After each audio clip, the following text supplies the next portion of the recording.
यस पवित्र आत्मा अझै आउनुहोस् हाम्रो बिचमा।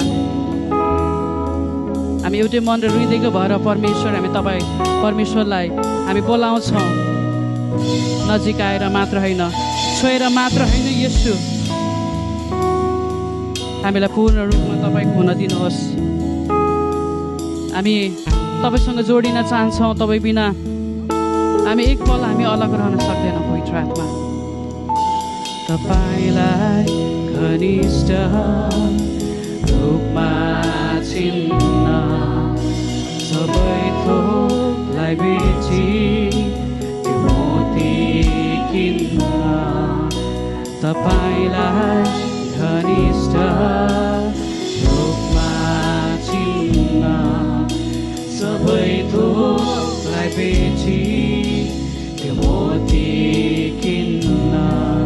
यो जीवन दिन म तयार छु, हे येशू।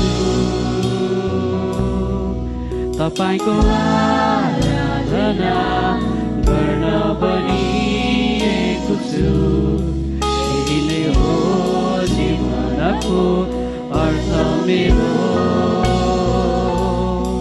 तपाईँलाई माया पार्न भनी जन्मिएको छु। तपाईँको सुन्दरतालाई सधैँ हेर्न, हे येशू।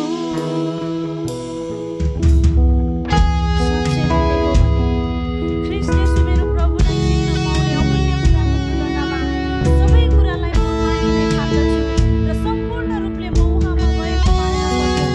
व्यवस्थामाथि आधारित भएको मेरो आफ्नै धार्मिकता होइन, तर मेरो धार्मिकता यही हो जो ख्रीष्टमाथि निर्भर हुन्छ, जुन चाहिँ विश्वासद्वारा परमेश्वरबाट आउने धार्मिकता हो। म उहाँलाई र उहाँको पुनरुत्थानको शक्ति जान्न सकूँ र उहाँको मृत्युमा उहाँ जस्तै गरी उहाँका दुःख भोगमा सहभागी हुन सकूँ। सम्भव भए मरुस्थलहरूबाट म पुनरुत्थान प्राप्त गर्न सक्छु।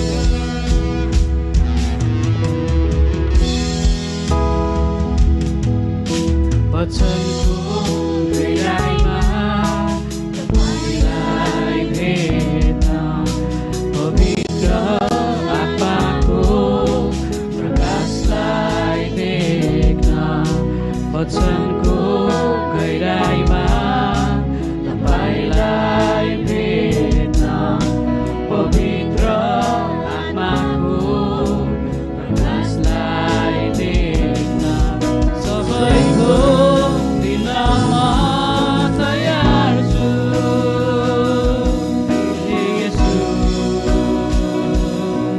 तपाईँको आराधना गर्न बनिएको छु।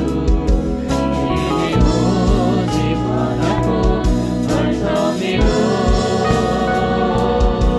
तपाईँलाई माया पार्न भनी जन्मिएको छु। तपाईँको सुन्दरतालाई सधैँ हेर्न,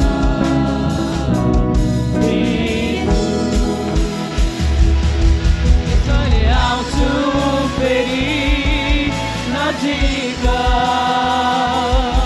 घनिष्ठ रूपमा तपाईँलाई चिन्न। यसैले आउँछु फेरि नजिक, घनिष्ठ रूपमा तपाईँलाई